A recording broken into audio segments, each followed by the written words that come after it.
Live, a weekly conversation about what we believe and why. At Genuine, we believe in conversation across difference, and we believe that that conversation is a spiritual discipline, not a political tactic like we've been made out to think. And we're here to show you how to do it. Today, we're joined by Representative Sarah McBride, the at-large representative of Delaware, who took office in January of 2025, alongside the administration of President Trump. When Sarah was elected, Representative McBride became the first openly trans person elected to Congress. Prior to Congress, McBride served in the Delaware State Senate from 2020 to 2025, where she passed the landmark Healthy Delaware Families Act, providing paid family and medical leave to workers, and also passed the largest ongoing investment into Delaware's Medicaid program since the Affordable Care Act. But history-making representation doesn't happen in a vacuum. And for Representative McBride, the significance of her election to the U.S. Congress was met almost immediately with resistance. Just days after she took office, her Republican colleagues in the House moved to ban trans people from using single-sex bathrooms on Capitol Hill that align with their gender identity. An action taken with the clear understanding that it would directly affect her.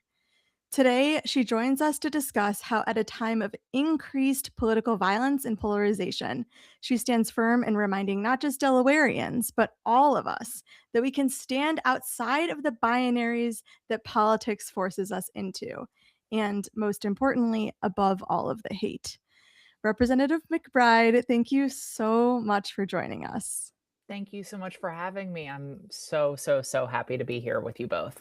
Well, we're thrilled to have you here. And before we get started, just for some listener context, both Kendall and myself have known Representative McBride for some time. We That's have why watched. the Sarah slipped. Yeah. That's okay, Kendall. Oh, you can always call me Sarah. Let's just be clear. And so we have watched you rise for quite some time. When we were first thinking about Genuine Media and the kinds of people and the kinds of conversations that we were hoping to have as a better way of being to ourselves and also to our country, you were at the top of the list. You were actually the first person on the top of the list. Truly. As someone who we believe is embodying the work that we are all hoping and trying so hard to do. So just please know that and understand how important it is for you to be here with us today. So let's get started. Perfect. Let's do it. Hell yeah. Let's dive in. Let's dive in. All right, well, let's get right to the heart of some of the, I think, most tense points, perhaps, of your leadership. You arrived to Congress and almost immediately this bathroom ban is introduced, right? And it was clear that this was absolutely not abstract policy. This was about you. So can you take us and our listeners inside the moment that you realized that you were being turned into, or at least attempted to be turned into, a spectacle, and what that demanded of you both emotionally, spiritually, and actually also strategically? Yeah. You know, I always knew that there would be people in Congress, professional provocateurs, who would seek to utilize my service as an opportunity to gain attention for themselves. I didn't know when it would precisely come, whether it would be after the election or in January, but I always knew it would come. And I knew that in some way was something that I was signing up for. And throughout the campaign, I said to people within my own community that this would come, and my job would be to not give them the response that they were seeking. For myself, for the community I'm a part of, for my constituents back in Delaware, and to ultimately prevent the behavior from continuing. And I know that refraining from fighting back in every single instance can be incredibly unsatisfying to see. And particularly so when you are scared and you're feeling hopeless in the aftermath of an election that for many trans people felt like it was won with a target on their backs by Donald Trump. to see an indignity. And you know, when you're first, people feel your highs and they viscerally feel your lows and the indignities, and to see that indignity and feel that indignity themselves, to then not have me respond in a way that they viscerally, understandably wanted was painful, right? It deprived many of these people with the sort of emotional release that they felt like they needed, that they did deserve and need in some form or fashion. But unfortunately, when you are a first, that's just not the reality of what you can do. There are limitations.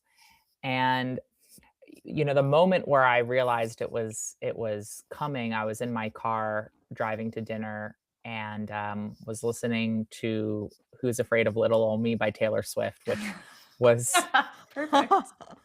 just perfect. And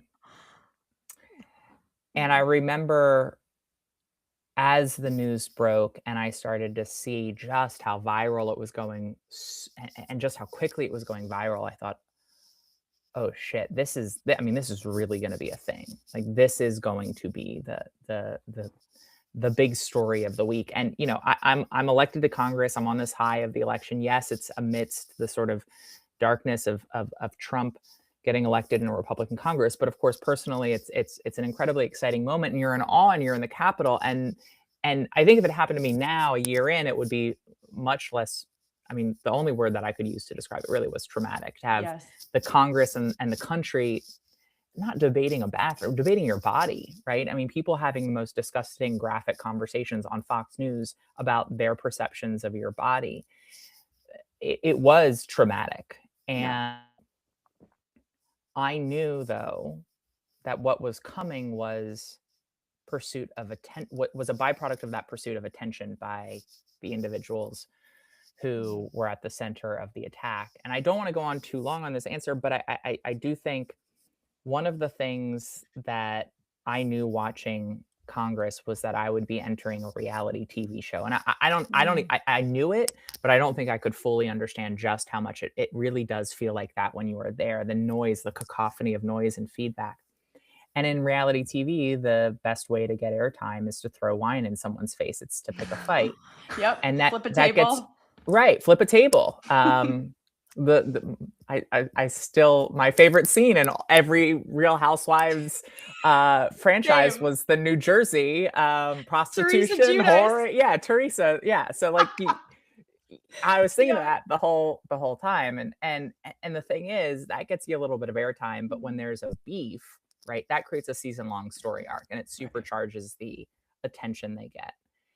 And you know, I don't think it's rocket science. I mean, I think the incentive structure is very clear. I think what I have learned since, even more deeply, is that pursuit of attention by these individuals, I thought initially it was intellectual, right? They made this intellectual decision to get donations or profile in order to effectuate their agenda. And the reality is it's not that. It's more visceral. It's addiction. It's addiction to attention. We know when you post on social media, you get more likes than usual. It's a dopamine hit, and it's addictive. But that's a cigarette puff. When you go viral nationally, that is a high, like the most addictive drugs. And the most frequent things you hear about people who we're talking about is when they got here, they were so normal. Right. But when you combine maybe their own unprocessed trauma with the addictive nature of national virality, wow, it is instantly addictive, and they will engage in the most self-destructive behavior possible, behavior that is without regard for collateral damage, in pursuit of that next high and that next high. And your job is to be an ineffective vessel for that high, and they will look for it elsewhere. And fortunately, they look for it elsewhere. I mean, the indignities that I've faced that at the start have ceased. And not only did they cease, but because of the way I responded, a number of my colleagues on the other side of the aisle came up to me and said, let's find opportunities to work together to show people that not everyone is like this. And it's actually allowed me to introduce more bipartisan legislation than any other freshman in this Congress. Wow. And so you make lemonade out of lemons. But the final thing I'll say is, when this was all happening, and I got to be honest, the most painful part of this was the lack of understanding that I felt like I was getting from my own community. Mm, Um, I mean, I had just experienced the most, some in my own community, the most perhaps notable example of workplace discrimination that a trans person has ever faced. right. And not the worst, but the most notable, the highest Notable. Yeah. profile. Mhm. And there's a scene in the movie 42 about Jackie Robinson, and I'm not comparing what I've experienced at all to that or transphobia to racism at all. But there's a scene that I think so illustrative that includes Jackie Robinson going into the owner of the Brooklyn Dodgers' office to be offered a position on the Brooklyn Dodgers. And the owner of the Brooklyn Dodgers is trying to provoke him into anger. And when Jackie Robinson sort of meets that provocation with a raised voice, the owner of the Brooklyn Dodgers says, "I need you not I need you to control your anger." And Jackie Robinson says, you don't want me to be strong enough to fight back. He says, "I want you to be strong enough not to fight back, because when you Mm, are a Wow. first, if you respond to a slur with a slur, they'll only hear yours. When you respond to a punch with a punch, they'll say you're the aggressor. We win right. when people see you as a damn fine ball player and a good person." Wow. Wow. That it reminds me exactly of where we were gonna head next, which is that I think that there is this like clear double standard that you just noted, which is that anger is punished and restraint is misread as weakness. Yes. And how do you, as a person, you mentioned worrying about your own community and their response and how they were receiving your reaction to what was happening to you. How do you live inside that tension without it letting it hollow you out personally? Mm. Like, where do you find that strength or that rootedness so that even amidst all of this, even if you want to be angry, you can have that restraint and know that even if it's misread as weakness, that you are actually very strong. Mm. Yeah, I mean that was one of the, I think, personal frustrations, that people saw discipline as weakness, when the reality is the students marching into a school to integrate a school being jeered at and screamed at by racists, and then walking forward with dignity and grace and refusing to engage with those racist taunts. That was strength, that was discipline, that wasn't weakness, that wasn't the normalization of racism by not responding to it. They provided the country with a very Mm. clear visual contrast between who the bullies and the bullied are, between Mhm. who was right and who was wrong. And sometimes the public needs that very clear contrast to understand, because if they just see an image of two people yelling at them, they'll just think at each other, they'll just think it's a pox on both their houses, they're both to blame. Mm. And that's unfair and it's hard, but it's the reality of operating in this space. And I hoped a number of things. One, I hoped that people would see that, I have the receipts. I have the receipts prior to this. Like, I served as an advocate for 10 years. I passed non-discrimination protections here in Delaware. I was at the forefront of the LGBTQ movement for a number of years here in Delaware, and then eventually nationally. I got elected to the state legislature. Mhm. Delaware went for the longest period of time without an anti-trans bill even introduced than any other state legislature in the nation. There was a map of anti-trans legislation in the states. Every state was colored in other than Delaware. I get elected to Congress, the representing. I mean, I'm not representing a deep blue city. I'm representing a state where 42% of people voted for Donald Trump. Urban, Wow. suburban, rural areas where the biggest industry is ag. I think I know what I'm doing, and I get that people don't inherently trust me, but I do think I have the receipts, and I knew Yeah. that there would be receipts that would come. And I Mm. don't think it's a coincidence, and it's not just me, it's a lot of people and a lot of advocacy. But I don't think it's a coincidence that not a single anti LGBTQ bill or major provision has passed Congress all the way and been signed into law by the president. And if you had told me or many in the trans community that that would be the case in November of 2024, I don't think we would have believed that that would be possible given the momentum that anti-trans policies have. And so I hoped that that the receipts would come, but I also have just, leadership is lonely, and I'm lucky to be in this job. I'm grateful to be in this job. I have a lot of privilege that comes with being in this job, but sometimes doing the smart thing and the right thing for the long term doesn't always feel viscerally comforting to everyone in the short term. But that's why we're all in these roles, is we've got to make tough decisions, even if, yes, we've got to stand up to our opponents firmly and strongly, but sometimes we can't always do what everyone in our own coalition immediately wants us to do. We have to discern what is right and smart. I think this is a really perfect segue to something that I've heard you say, we've heard you say so many times before, which I think is such a pinnacle of the kind of moral leadership that we're hoping for in this moment. And because you've described grace as a discipline and not a temperament.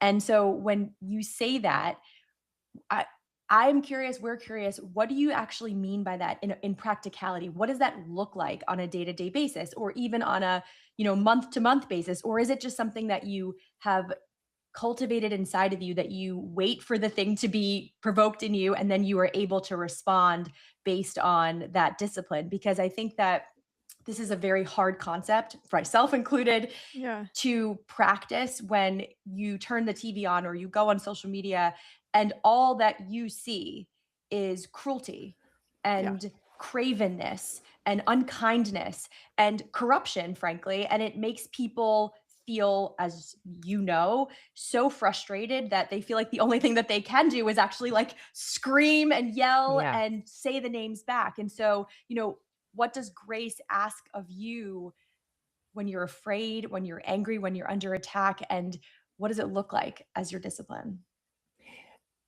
So I think sometimes we lull ourselves into this false sense that the two emotions that I believe are necessary for change, hope and grace, actually, really, let me rephrase that. I think we lull ourselves into thinking that the three emotions that are most necessary for change, hope, grace, and courage, that those are organic things, right? That people who are courageous are fearless, that people who are extending grace must just be in environments where that is easy, or where when people feel hope, that it's just this organic thing. But all of those are conscious efforts, right? People are courageous because they're brave, not because they're fearless. People extend grace to people.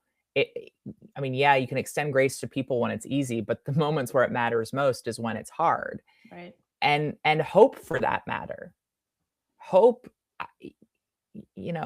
we started to feel like hope was this organic emotion, maybe in sort of the post-1960s world, when it felt like we were on this unending cultural wave of momentum. But the reality is that that's the exception to hope in history, right? Hope is something that people have had to summon in moments where they had far fewer reasons for hope than the reasons we have today. And so all of this has to be a conscious effort, a discipline. And I think we have to understand, and I think for me, grace is a principle, right? Grace, kindness is a principle. Respect is a principle. It doesn't mean that you don't speak the truth. It doesn't mean that you don't stand firm in your values. It doesn't mean that you don't shout in many instances. But it means recognizing two fundamental principles: that everyone is a human being, that no one is beyond redemption, and that two, we can separate between the perpetrator and the audience. And if we treat the audience who yes, listen, when people don't do enough, there is responsibility in that, but we shoot ourselves in the foot when we treat the audience or that movable group of people as just as culpable, just as guilty, just as evil as the people who are proactively making the decision to commit the evil. That's so And well said, man. and I just think that principles only matter when you have every seemingly altruistic reason to break them. Mm. Exercising grace and hope and courage when it's easy is nothing. Right. It's only when it's hard, when you have every reason to give up any one of those things, that they show themselves to be your true first principles. Mm. This reminds me, I mean, the whole time that you're talking, Sarah, I keep on thinking about how young people have grown up in this internet culture where they think that the most important thing is to have the next best take, Yep. Yeah. to say the harshest, nastiest thing, to one up someone, to spike the ball in someone's face, so to speak. I I wonder you would how you would encourage young people or just in general people, because I think it's now permeated all of our culture, Mhm. when people are consuming content on the internet, because I think that internet content polarizes. It's meant to be viral, clicky, short. There's a lack of nuance. And some of these like high-minded ideals that you're talking about that I think are very important, Mhm. and that's what we're doing here. This is like exactly what we want to talk to people about because we think it is so important and it is so missing from the daily conversation. How does one practice that in their daily life when they're seeing what's happening on a daily basis and feeling like so powerless? Because I do think Yeah. that there is a reason that people don't extend grace Mhm. and Mhm. don't practice courage. And if And I could just add one thing, Ken, mhm, people are rewarded for actually right. Yes. not doing it, Yes. right? Yes. But Yes. also to give them the benefit of the doubt, real justice for people sitting at home, for Right. people who are not Representative McBride, who's been duly elected by Right. their constituency, is they don't have as much access to real justice. That's right. Yeah. Well, and I think there's no question that people's grace has been abused, right? And Mhm. I think we fall into this world. I think maybe it was Kendall, you said at the start, sort of this binary in our politics, Right. and we've fallen into this trap to in order to remove any nuance from our Yep. politics. And I don't just mean nuance in policy crafting. I mean nuance in understanding people. And yes, people, especially marginalized people's grace has been abused throughout our history. The course correction to that cannot be to eliminate all grace from our politics. Mhm. Yeah. The yes, the the far right is far right, but the course correction to absolutism on the far right can't simply be absolutism on our own side. Yeah. And that doesn't mean we shouldn't be bold and we shouldn't fight for what we believe and be firm in our values and our principles and our beliefs. And we sit here and we talk about democracy all the time, but the reality is that I think there's a significant portion in our population that would say, yes, let's give up on democracy if I get what I want. Mm. And and I just think that is incredibly dangerous, corrosive, and fundamentally misunderstands that while imperfect, this sort of pluralistic society where, yes, we have painful disagreement, yes, compromise is unsatisfactory in its actual reality, but that it also mitigates the risk that these people on the other side get to do everything all that they want all at once, and it protects the most vulnerable and the most marginalized. And so I think that we in this moment have to reject that duality, that and that binary choice in this moment. And I think you mentioned people feel powerless, and I feel like people feel powerless both because yes, the system is rigged in many ways. Yes, government has not delivered for people enough, especially in the ways that matter most. And I think they feel powerless because when you open social media or turn on the TV, it can feel like persuasion is pointless. Right. Because the glimpse we get into the world is of such a divided nation, of such extremes, Right. and such lack of grace that we go, there's no possibility to have a conversation, and there's no point because everyone falls into these camps that leave no space for persuasion. And one of the things that I'm grateful for as an elected official is that I am forced to touch grass, right? I'm forced to talk to Yeah. people offline, and not Right. just talk to people offline who disagree with me, but talk to people offline about the things that they disagree with me on, about Right. politics. And when you do that, you see that, yes, we have real disagreements, profound disagreements. Yes, politics doesn't bring out the best in really any of us, but you realize we're not as divided as the algorithms make it seem. Mhm. That Right. what we see on social media can influence reality, but it's not representative of it. And when you see Right. that and realize it, you realize that persuasion is still possible, that we can still convince people. And I think once you give people the sense that that is possible, I think they're much more willing to engage in what is hard work, what is disciplined work of finding grace, of having conversation across disagreement. And I am here, and I will shout it from the rooftops. I am here to say to people, it is possible to persuade. It is possible to have those conversations that open hearts and change minds. My presence in Congress is an example of it. The progress that I've made in Delaware is a reflection of it. I see it every single day. Not enough, not fast enough, but it still remains possible. And so I encourage everyone, you can be on social media, you can advocate on social media, but we need to normalize having political conversations in real life, because I think we still operate under this, like, we don't talk religion or politics in real life. Totally.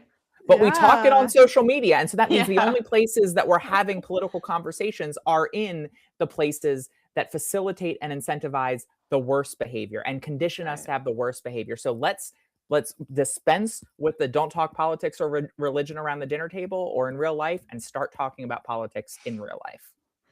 It's So amazing. That's amazing. wow,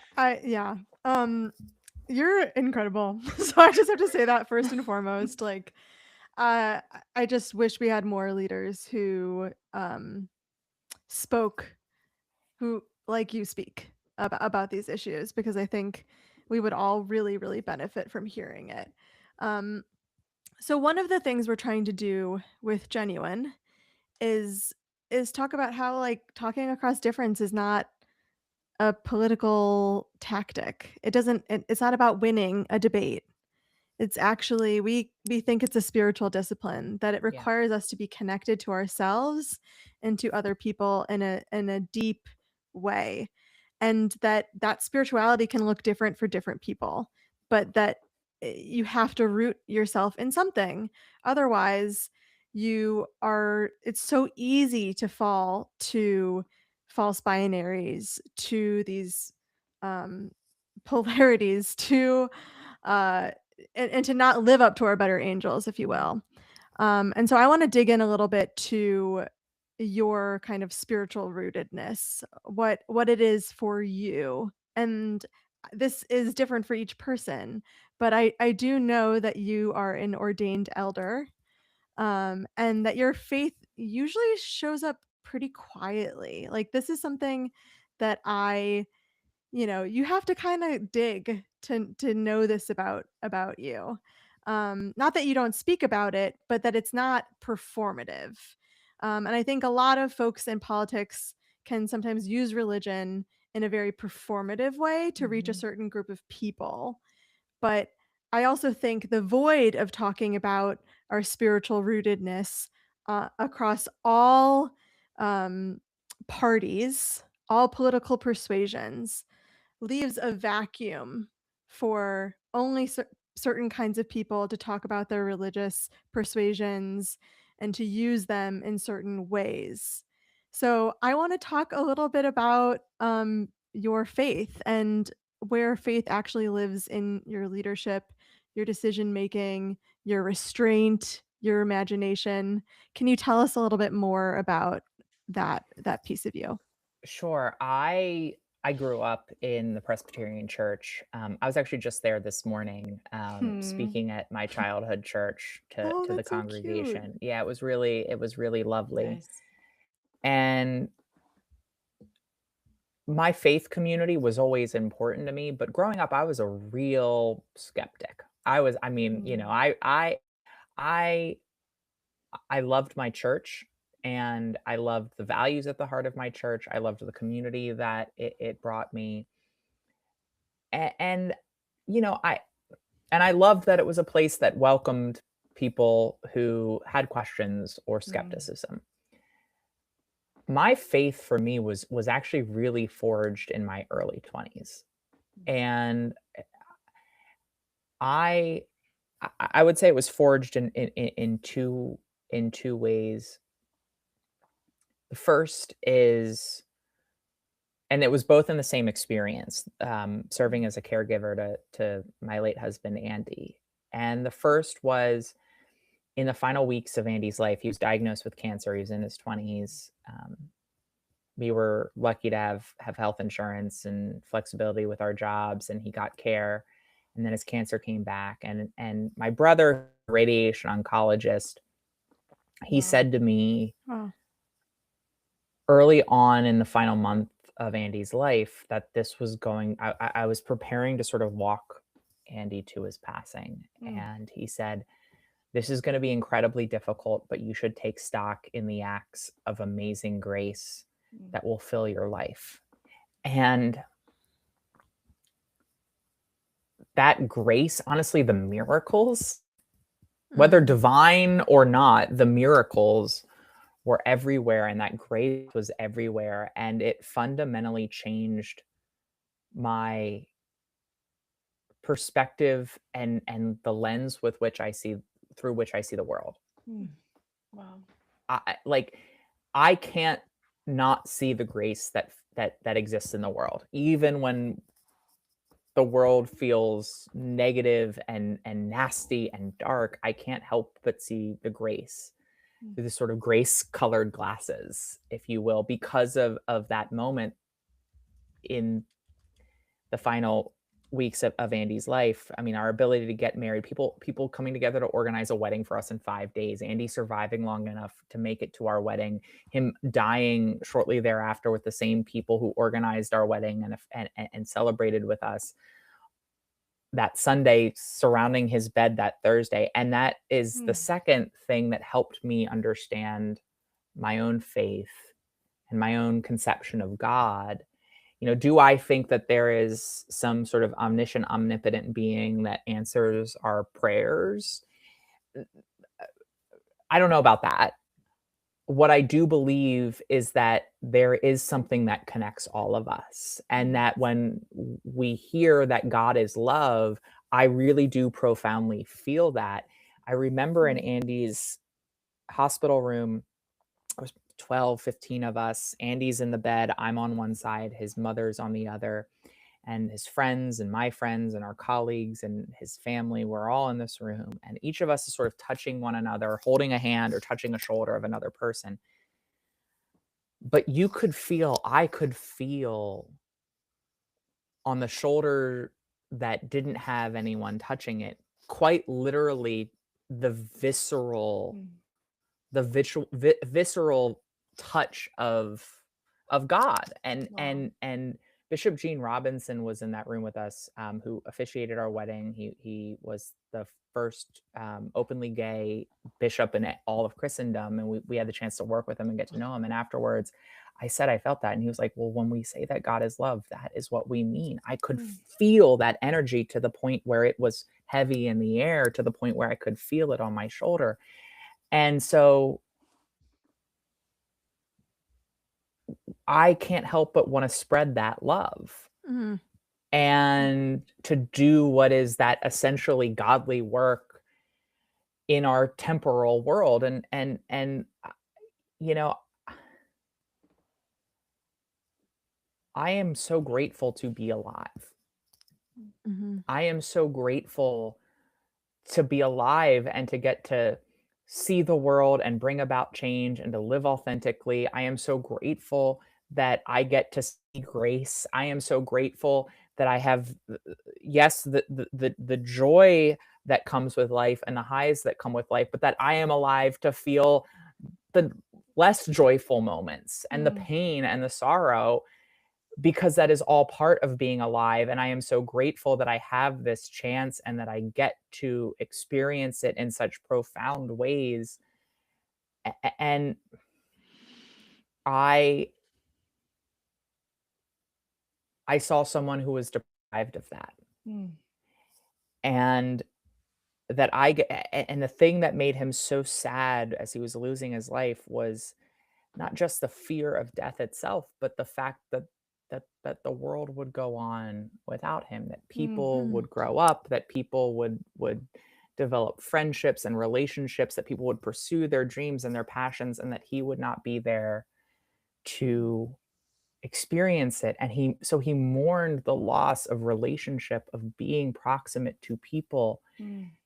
And I have that gift still as a living being, Mhm. and I want to use it to the max, and that means being proximate to people, all of people, and to be curious Mhm. about them and to see Wow. them for the fullness of who they are, because that is a gift, and it's a gift that Hell we don't yeah. know how long we have, and Mhm. many very quickly don't have. Right. Wow.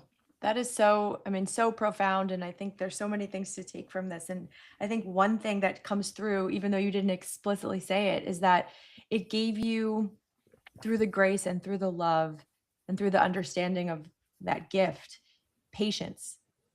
Right. That I think a lot of people in politics on both sides of the aisle, but especially when it comes to our camps, don't necessarily have when it comes to change and pushing change and pushing the leaders and pushing the bills and compromise, right? And finding ways, even if it's tiny ways, to just make it a little bit better, a little bit better, a little bit better. And I just, yeah, I mean, it so clearly makes sense as you describe it, where the origin of that is, because I think looking at you, it's like, aren't you like, don't you want it to happen right now? And it's like, of course you do. And you've learned, and you also have like it's almost like a blanket around you. That's how it feels. Just like holding you through to be able to have that patience. It's just incredible. It's Thank you. incredible. I do want change, and I have always said that I want change as fast as possible, and I've always said that the experience with Andy did instill in me a deep sense of urgency, Hmm. and I feel that, and I think that I don't want to I don't want to lose myself or my principles in pursuit of that change, and that requires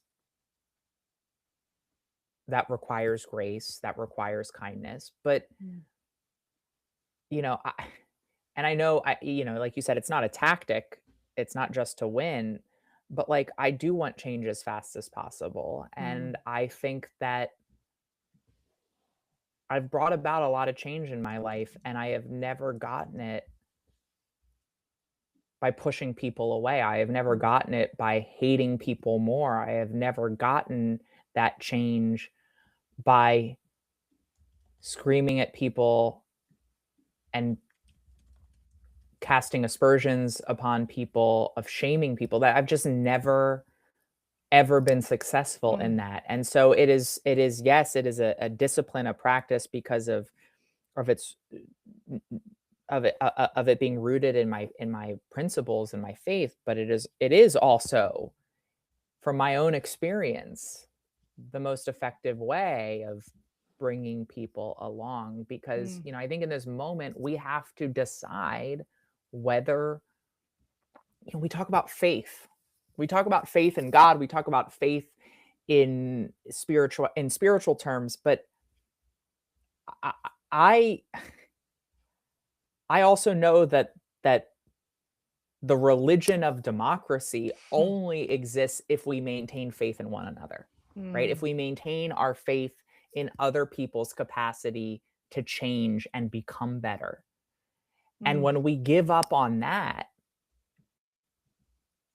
we're giving up not just on change, we're giving up on democracy. We're giving up on one another in a profoundly dangerous and dehumanizing way. That's Because when we give up on one another in that sense, it becomes so much easier to no longer see those on the other side as human beings. I think that's like the thing that is actually underneath so much of what's keeping us in our own tribes and keeping us on our own sides and preventing us from like putting the swords down and just putting a hand out, which sounds so trite and also so silly, but that's what it is at the end of the day.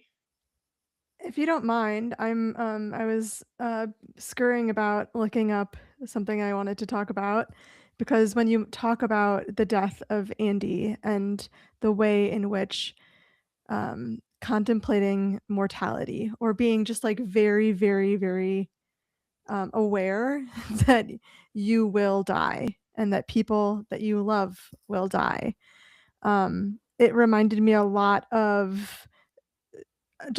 how I look at the world and how I think about what our purpose here is and how we are all connected. And I was wondering, I think mortality is just such a clarifying edge. It allows to bring light to priorities. It clarifies all sorts of things. It allows you to see purpose in a way that you perhaps didn't before. And I wonder if and I don't know if there's actually a real way to kind of bring the gifts of death into life, but I do know that the suppression of our own mortality robs us of truly living. Yeah. And I guess I'm wondering, like, is this a animating force beyond is this an animating force in your work? Because I feel like it clicked for me when you said that his life and his death impacted you so greatly. And I'm wondering if you think we can have that same perspective without really facing mortality's edge. I think you can, but I think it's much harder. I think there are different ways of learning lessons, and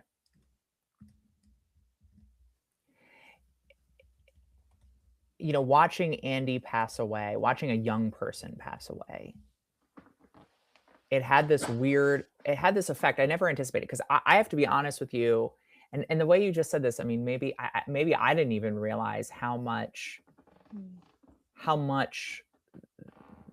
that affected this sort of change in mindset to me. I mean, I understood it in the way that I just described it, but I'm realizing, as you just said, that maybe something more profound for me, because I would say that prior to Andy's passing, in fact, it's something he and I talked about, I would say I was uniquely afraid of dying. Like I think everyone's very afraid of dying, but I remember Andy and I being in a car and both talking about how we feel like we thought about it and were more scared of it than your like average person.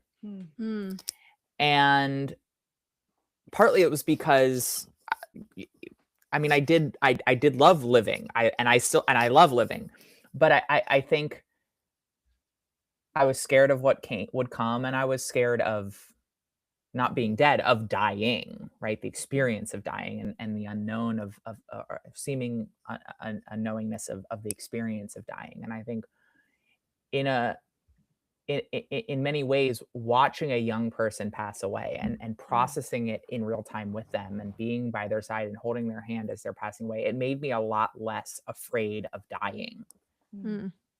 And it also made me more grateful.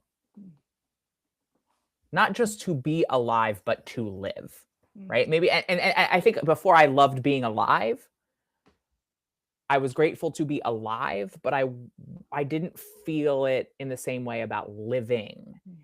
And when you Yeah, when I I think that's you see someone have their life shortened in constricted. that way, I became a lot more grateful, not just to be alive, but for the actual experience of living and the substance that exists in that life. And at the same time, much less afraid of my own mortality and much less afraid of dying. Yeah. And I it think seems to have unlocked something in me. I mean, it seems to as I am a yeah. better person after that than I was beforehand. I am a stronger person. And as I reflect on it, it's not just that I'm stronger or better because of the sort of tangible experiences I had caring for Andy or watching him pass away. But I think in retrospect, I am a better, stronger person because I am both less afraid of dying and more grateful to be living. Yeah. Incredible. Something I read recently was essentially, just talking about the kind of fear of mortality and the ways that being the suppression of death, the fear of death is actually what precludes us from living. It is also what inspires a posture of domination because life becomes survival only as opposed it like inhibits the ability to um be bold, be brave, live fully, understand connectedness. um we do not lose life because we die, we lose life because we are afraid to die, and that fear turns us toward domination instead of meaning. Fear of death constricts life into survival. Acceptance of finitude expands life into meaning. I don't know. It's just something I This was is one of the connecting to first what you were podcasts that saying. I've ever been on where I feel like I've genuinely gained more insight about myself and the most existential questions of humanity. Wow. Well, that's That's good amazing. news. It's very good news. Good news for us. I don't know if it relates, but just something It when you does. were saying that, it really just reminded me of the this question that I have, which is, does our fear of mortality actually run our lives and run our relationships? So that's that. I'm glad you brought that up, Ken, because I think one of the things too about the survival piece of it is that it also blinds people to make justifications for taking as much as they want or destroying as much as they Right. feel like they must in order to keep that survival going. And it also explains a lot, or at least helps to see a little more clearly perhaps some of the leadership that we have today. Sarah, Kendall and I are really, don't want to say obsessed, but honestly, it is obsession because we are obsessed with the concept of common ground and what that looks like and how that's practiced. Because it's also it's something that you mentioned many times so far in our discussion today, but it's also something that is like anemic. It's like very hard to find, or if you find it, it's like these very small examples, and then we all hold on to it so tightly, and we're like, look, there's a little bit of it, and then it like goes away very quickly. But you have argued and discussed so many times that persuasion requires staying within arm's reach of public opinion. You talked about that also a little bit earlier about touching grass and like talking to your constituents. It's part of the job, and perhaps more people could benefit from doing that who are in the similarly situated position as you. But Just I think all of us in general. all of could us in benefit. general, Could benefit 100%, from it. 100%. And you've also talked about how like losing imperfect allies has weakened the left. And this is something I'm particularly interested in because I have experience with it. It's extremely challenging. So, I want to know, and we want to know, like, how do you keep the tent open without losing moral clarity? And honestly, like, where, as you're engaging in the practice of common ground, Like, what is the line that you will not cross? Well, the first thing I'd say is maintaining proximity to public opinion does not mean sacrificing your values or your principles. Well said.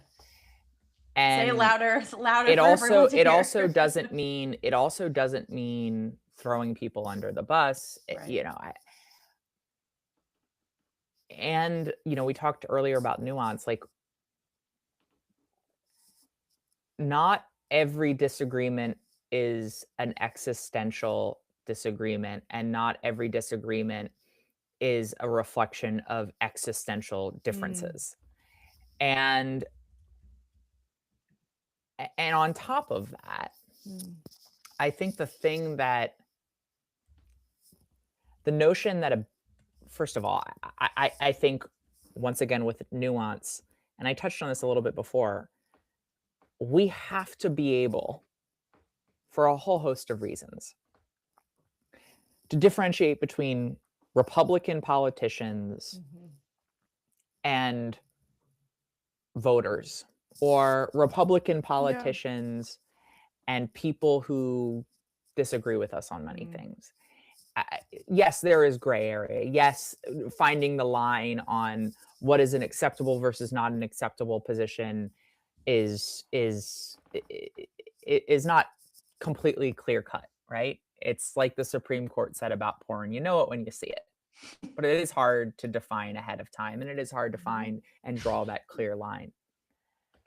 But I think the biggest challenge for our coalition is the notion that being in that tent with someone means you condone everything they say or believe. Right. That being in relationship does not mean being in agreement.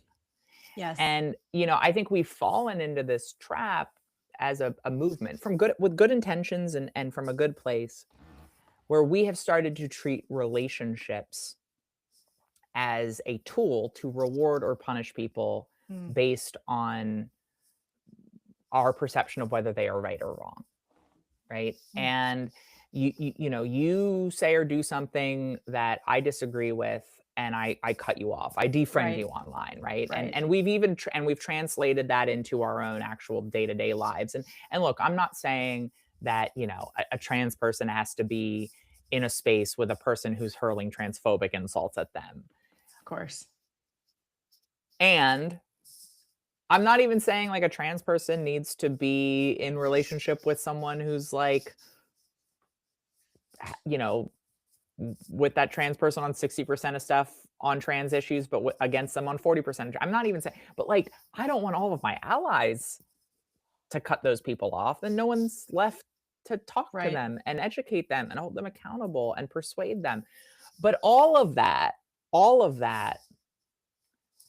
has not only been counterproductive in leaving in place relationships that can foster change, but it has also conditioned all of us to conflate being in relationship with agreeing with someone, because we think of relationships as these tools to reward or punish. And therefore, if you are in relationship with someone or in coalition with someone, that means by definition that you condone everything they say or believe. And we have to uncondition ourselves from that, because one, if we demand perfection from people, we are betraying the progressive principle that everyone is a human being worthy of dignity and respect, and everyone is redeemable. We are also not seeing everyone for who they are fully. We are only seeing them as their worst action or their worst take or their worst belief, which is a fundamentally unprogressive value.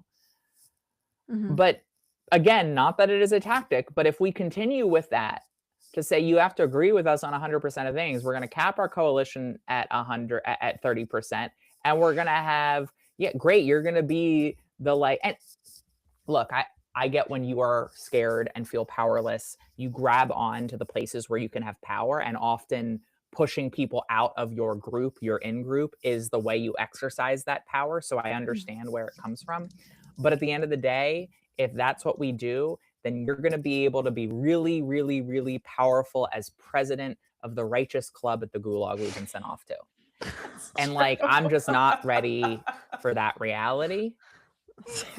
even though it also betrays my principles. So I'm just not ready for that reality. And I think we just like I don't have to agree with you to see you as a person, to see you as redeemable, and to see you beyond just what I disagree with you on. Right. So to follow up on this, I think, before we wrap here, and I think Kendall has a final question too for you. I'm really curious about, and it kind of it stands a little bit outside of politics, but of course it's applied to politics of what I'm about to say.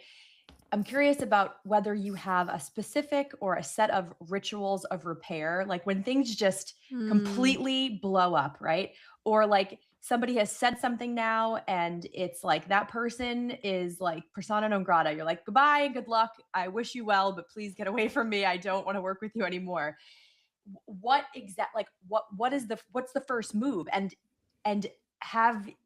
well, I'll leave it at that because I'm just so curious because, there's so many ways to do this. A lot of people in politics, you mentioned this a little bit. It's like they hold this grudge and then they're like never talking to you again and then rewrite them off. And it's like, and we'll be left with nobody. So do you have one that you go to or a specific way to like soften the heart or like take the temperature down that shows other people like the higher ground?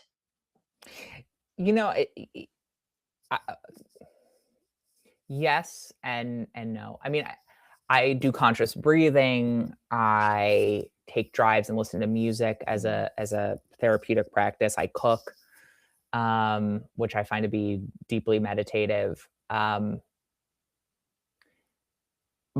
I also have to say, like, one of the reasons why I'm able to do this is because I think in some ways, as motivated as I am also a lazy person. Interesting. And like I have enough force of will to overcome that instinct. But like if I'm given the choice between doing something and nothing, I will always choose doing nothing. But like I also but I think in that vein, I have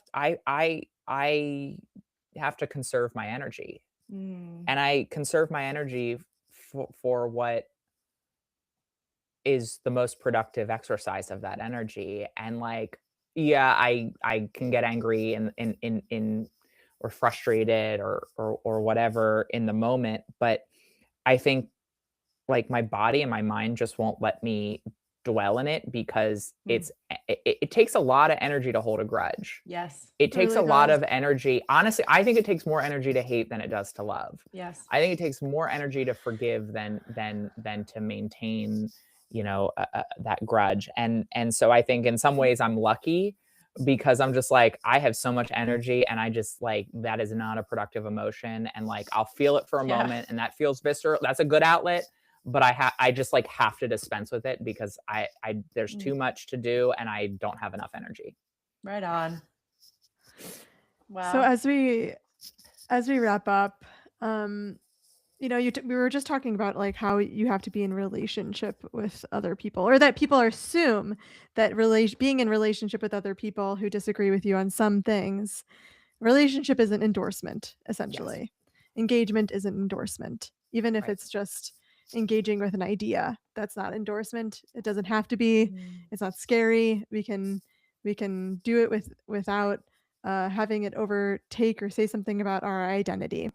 Yes. But in order to change one's mind, in order to change other people's minds, in order to move the needle on an issue that you care about, you have to be in relationship with people who do not agree with you.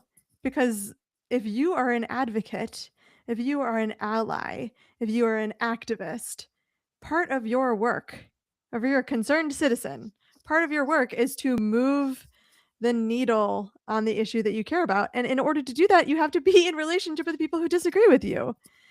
So I want to wrap up with this question that I'm going to turn on you, which is less about how to do something and more about when was the last time this perhaps was done to you?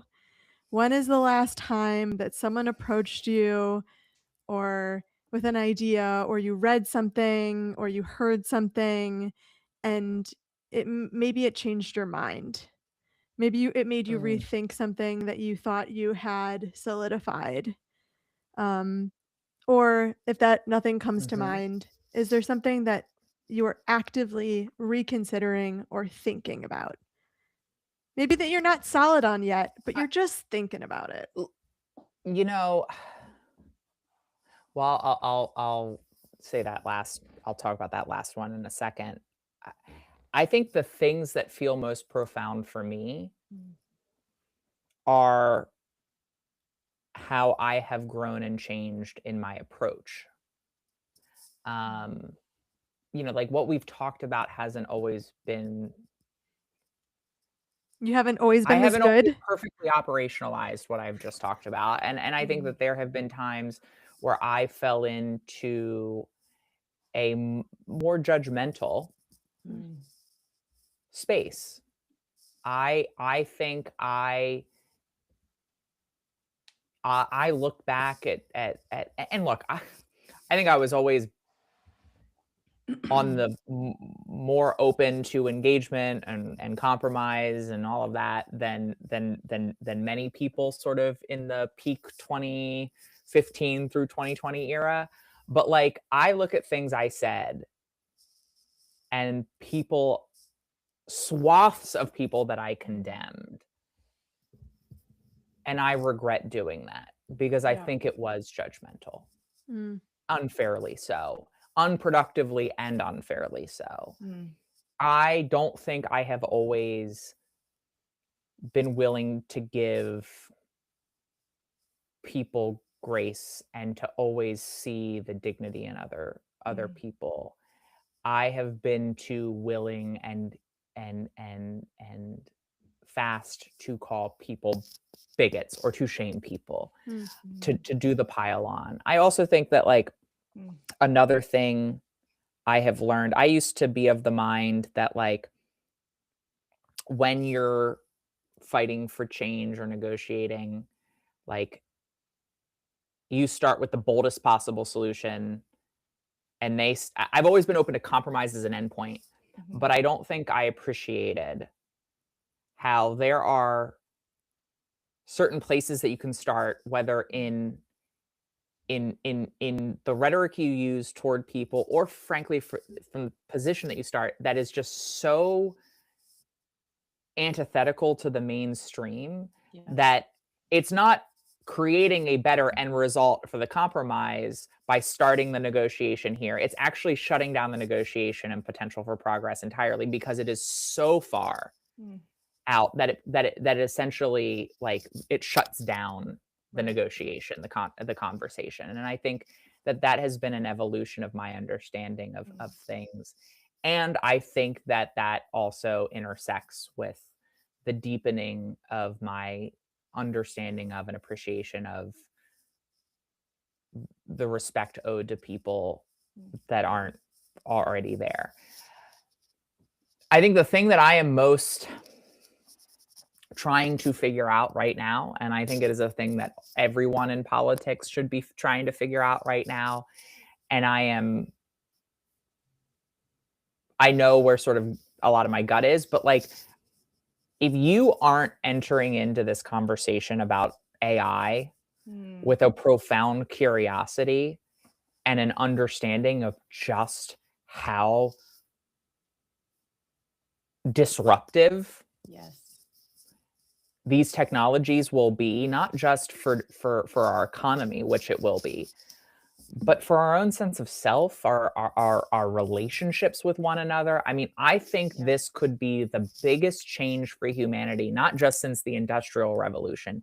I think this could be the biggest change in humanity since human beings went from nomadic to stationary Yeah. community based in agriculture. Like Yeah. that literally could be this could be the biggest transformation in all of our species for that amount of time. And I think I am really trying to enter into these conversations and these policy questions with a recognition of the gravity of Mm. this moment for us, the weight of these decisions, and the scale of the impact that these technologies can have on us and our health and our workforce and our being.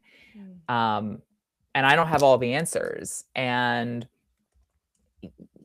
I think there's a lot of easy solutions or sort of clear-cut solutions, some of which I agree with, some of which I don't know. But I don't think I would be doing my job right now if I didn't enter into that conversation with